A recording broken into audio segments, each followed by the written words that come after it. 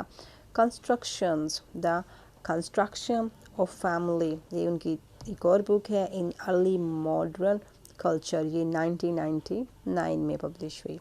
ہر present project ان کا بھی حالیہ پروجیکٹ بھی چل رہا ہے اس کلچر، جو کہ منصوبہ ان کا ثقافت پر ہے، اینڈ دا ریئل، اور اس کی حقیقت، ثقافت اور اس کی حقیقت جو ہے، a concentration of the limitation of contemporary constructivism تعمیری پن ہے جس کے بارے میں وہ اب کام کر رہی ہیں، اور یہ منصوبہ ان کا بھی چل رہا ہے، اور کنسنٹریشنز ہیں جو اس کی لمیٹیشنز بتاتی ہیں کہ کتنی اس کی حدود ہیں، کنٹمپریری جو ان کے ہم اثر ہیں، کنسٹرکٹیوزمز جو تعمیری پن ہے جو بن رہے ہیں ہم اثر، وہ کیسا کام کر رہے ہیں، in the light of Lacanian Lacanian psychoanalysis پر اب یہ کام کر رہی ہیں، کیونکہ انہوں نے اس والے رائٹر پر پیچھے بیان نہیں کیے، اس کے فلسفے کو پیچھے بک میں نہیں رکھا، تو اس بک میں وہ اس کے فلسفے کے مطابق کام کر رہی ہیں۔ لیکینین از دا اسٹڈی آف، اس کی تھیوری جو ہے لیکینین کی، is the study and the development of ideas and theories of the dissident French psychoanalyst. یہ ڈسینڈنٹ بتاتے ہیں فرینچ سائیکو انالائسسٹ کو، ان کی تھیوری وہاں پر چلتی ہے، اور جس تھیوری کو یہ کیتھرین بیلسی اب بیان کرنے والی ہیں۔ Professor Belsey chairs the centre of critical and cultural theory. اب چیئرز کا مطلب کیا ہے کہ وہ ایک آفیشیل سیٹ پر ہیں، اور اس سیٹ کی بڑی اتھارٹی رہی ہے، جس سیٹ پر انہوں نے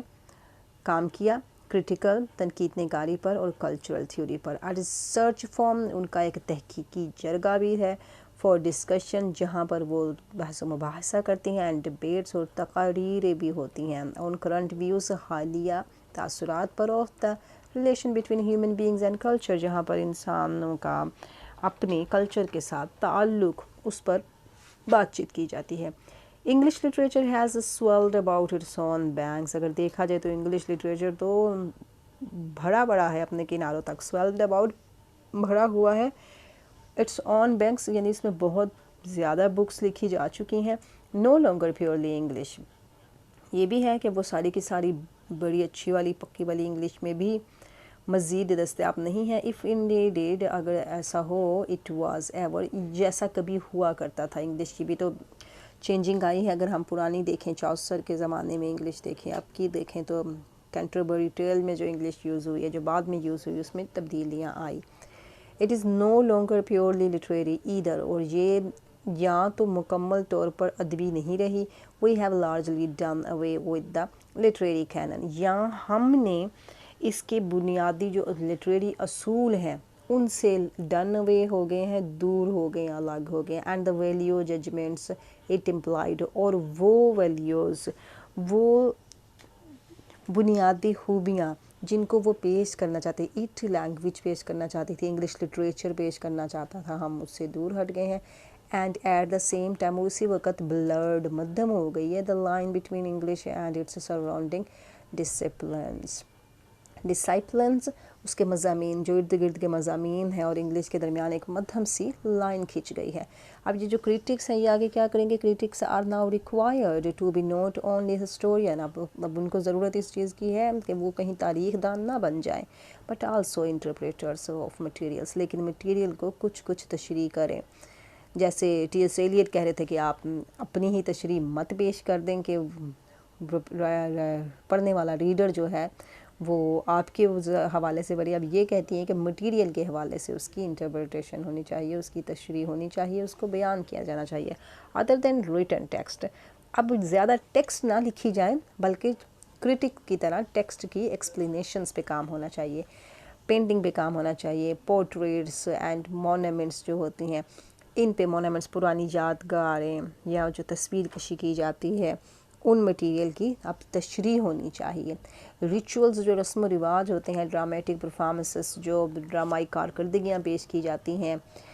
سٹی اسکیپس جو ہوتے ہیں، شہر کے جو نقشے ہیں، and all the materials of every life, زندگی کے مختلف مٹیریل، مختلف مواقع، مختلف مواد، ان کو لا کر ان کو سامنے رکھ کر ان کی انٹرپریٹیشن ہونی چاہیے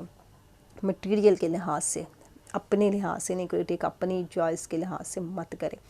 امنگ the early post war symptoms, اگر ہم دیکھیں پرانے جو جنگ کے بعد کی سمٹمز، علامتیں تھی، پوسٹ ہوتا ہے بعد، جنگ کے بعد کی جو علامتیں تھیں، آف دس ایکسپینشنز، تو اس پھیلاؤ میں کلچرل اسٹڈیز بروک اوے، کلچرل اسٹڈی کیا ہوا، جنگ کے بعد کی جو علامتیں ہوئیں ان میں کلچرل اسٹڈی اچانک الگ ہو گئی، ختم ہو گئی فرام انگلش لٹریچر سے۔ ان دا 1960s میں دیکھا جائے تو کلچرل اسٹڈی پر کم کام ہوا ہے، انگلش لٹریچر پر کلچر کے حوالے سے اتنا کام نہ ہو پایا۔ As defined by Raymond Williams, Raymond Williams کو ہم اسٹڈی کریں گے، جیسے ریمنڈ ولیم نے بھی بتایا ہے، رچرڈ ہاگٹ نے بتایا ہے، اینڈ ادرز، اور دوسروں نے بات کی ہے، cultural studies was every thing, وہ پہلے کبھی ثقافتی مطالعہ سب کچھ ہوا کرتا تھا، دیٹ انگلش واز ناٹ، اور انگلش میں نہیں تھا، انگلش میں اب موجود نہیں رہا۔ کنٹمپریری پاپولر، اس کے جو ہم اثر تھے وہ بھی بڑے مشہور تھے، اینڈ تھیوریٹیکلی اور نظریاتی طور پر سیلف اویئر، ذاتی باخبری تھی ان میں۔ اٹس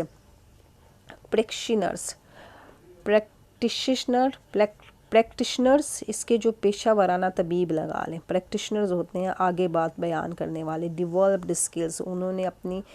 ہنر کو فروغ دیا ان ریڈنگ، پڑھنے میں، visual and oral culture, oral یہ وہی ہے زبانی کلچر، بیان کرنے والا کلچر، پڑھنے والا کلچر، اس کو انہوں نے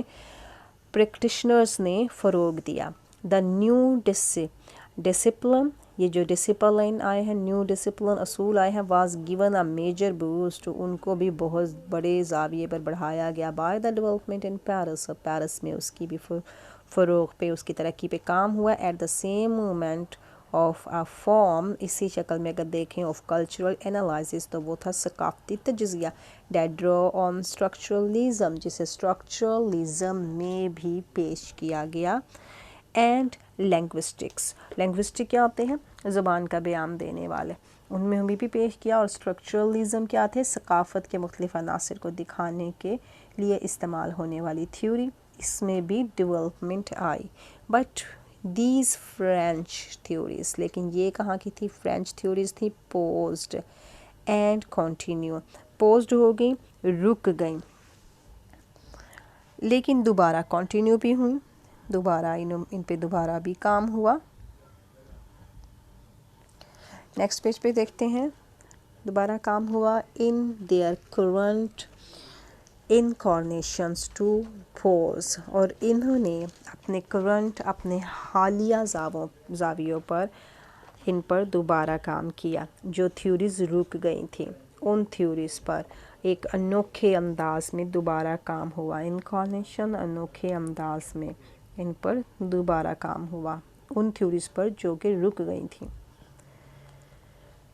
A problem for the binary، اب اس میں مسئلہ کیا تھا؟ بینری کا مسئلہ تھا۔ بینری ہوتا ہے دو چیزوں کا ایک بن جانا، جوڑے دار نظام ہو جانا، مکس نظام ہو جانا، بینری اپوزیشن، ان میں مکس عداوت آ گئی تھی، that prevails in the UK، جو UK میں کافی حد تک غالب رہی، between English and cultural study, اور وہ کون سے تھے؟ ایک انگلش تھی اور دوسری تھی ثقافتی اسٹڈی، انگلش پڑھی جائے کہ ثقافت پڑھی جائے، ان کے اندر ایک UK میں رواج غالب آ گیا۔ دا ریشنل فار آئسولیٹنگ، اب ریشنل کیا تھا؟ عقلیں تو یہی کہتی تھی کہ الگ ہو جاؤ، آئسولیٹ ہو رہے ہیں آج کل جو بیمار ہو رہے ہیں، آئسولیٹنگ، الگ تھلگ ہو گئے، دا اسٹڈی آف پاپولر، جو اسٹڈی مشہور ہے اس سے الگ تھلگ ہو جائیں، کنٹمپریری کلچر ہے، ہم عصر کا جو ثقافتی ہے اس سے، فرام ہائی کلچر، اور اس سے چلے جائیں گے ہائی کلچر میں، and the culture of the past, اور یہاں چلے جائیں گے وہ ماضی کی ثقافت میں، ناؤ سیمز لارجلی ہسٹوریکل، اب کیسے محسوس ہو رہی تھی کہ بہت زیادہ تاریخی ہے یہ چیزیں،